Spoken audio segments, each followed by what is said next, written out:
Brighter Shores is receiving its biggest update so far, just 2 months into early access. After receiving tons of feedback from both the player base and the people who tried the game, they heard the complaints and are reworking the entire combat system, including the huge reveal that they're doing a skill tree. Wait, not that one, this one. There's a very detailed breakdown in a news post written by Fen Research, posted right at midnight for me, ruining my sleep schedule as usual. That aside, it's very heavy information and even active players have had a little trouble understanding all the changes in just one read. In this video, I'll break down everything we know about the update and address your questions and concerns, as well as get into some extra details and thoughts at the end. Right off the bat, they are introducing a new overall combat level. This combat level progresses with you throughout the entire game, and increases in cap as you unlock new episodes. For the first 2 episodes it is increased by 30, and then from then on it is increased by 40. So from Hope Port you can hit combat level 30, then 60, 100, and finally we will all be at level 140 until the release of Stonemore Hill. All of the combat in each subsequent episode will increase the cap by 40. Each episode's enemies scale similarly. The mobs from Hope Port are from level 0 to level 30, and Hope Forest 30 to 60 and so on. You can train your combat level in any region. If you are higher than the maximum level of the region, the enemies will scale up to 10 levels below you. Boss enemies will stay at your level to remain a challenge. This also entirely removes the easy combat penalty from the game. As you get combat levels, you get rewarded in points to allocate in the combat upgrade tree. Inside this upgrade tree, you will improve your stats, damage, as well as some more interesting upgrades such as wearing cross-faction equipment, maximum ranged ammo, faster in combat movement speed, and more. Finally, any additional levels earned above your personally unlocked level cap will be rewarded as obelisk levels for the region you're leveling in. These function very similarly to Paragon levels or Prestige levels.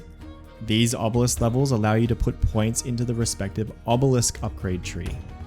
This will improve your ability to fight within that episode, as well as your capabilities in the following episode, increasing our meta progression slightly.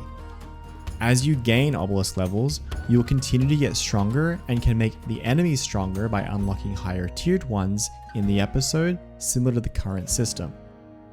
This obelisk level caps out at level 470 for episode 1 and 2, and then 460 for every episode onwards. One thing to note that is the team responded to some feedback to keep the profession names rather than just obelisk level everywhere, which is a great thing to keep. One of the most exciting parts of this update to me is that a new set of base equipment has been added. Each episode will drop their respective level gear, and it can be carried across episodes. Before the update, if you were a new player and you got an epic level 20 weapon drop, you would no longer be able to use it in episode 2. Now, standard equipment is not attuned to any obelisk, so you'll be able to carry it to the following and previous episodes. This, in my opinion, completely removes the feeling of being reset when entering a new area, which is a very big concern for players. After you hit the combat level cap and you start to gain obelisk levels, you will also start getting attunable gear. This gear will be boosted by the power of the obelisk in the region, however it will not work in other episodes. This is exactly the same as our current equipment works, and all our current equipment will also be brought over into this system. Weapon crafting has changed slightly as well. Because the base level of the mines in Chronopolis are 60 and 100 respectively, weapon crafting has changed in that you'll be able to craft gear equal to your crafting level plus 60. This means you'll be able to craft gear for every episode up to the mines from level 0, but require level 40 to start making gear for Chronopolis ranges. You'll also be able to make gear with attunement levels as normal, but now you'll be able to use it in any region as base gear until you decide to attune it to whichever episode you like after a small fee. This does raise the question of what will happen during episode 13 and onwards when the base gear level is 500, but this is literally years away, so we might even know what they have planned ahead for this already. So let's go through the merging of our existing characters into the system. As discussed previously, there is a new generic combat level. To port our existing combat levels into it, they are subtracting the level cap of the episode, 30 for 1 and 2, 40 for 3 and 4, and putting it into our generic combat level. the remaining levels of our current combat skills will become obelisk levels. For example, if you're a level 100 in all combats, your combat level will be 140, and your obelisk levels will be 70, 70, 60, 60. If you're a level 50 in episode 1, level 20 in episode 2, and level 10 in episode 3, your combat level would be 60, and your obelisk levels 20 and 0. There will be edge cases. For example, if you're currently levels 20, 20, 30, and 250, your total combat will be 110, and your obelisks will be 0, 0, 0, and 210.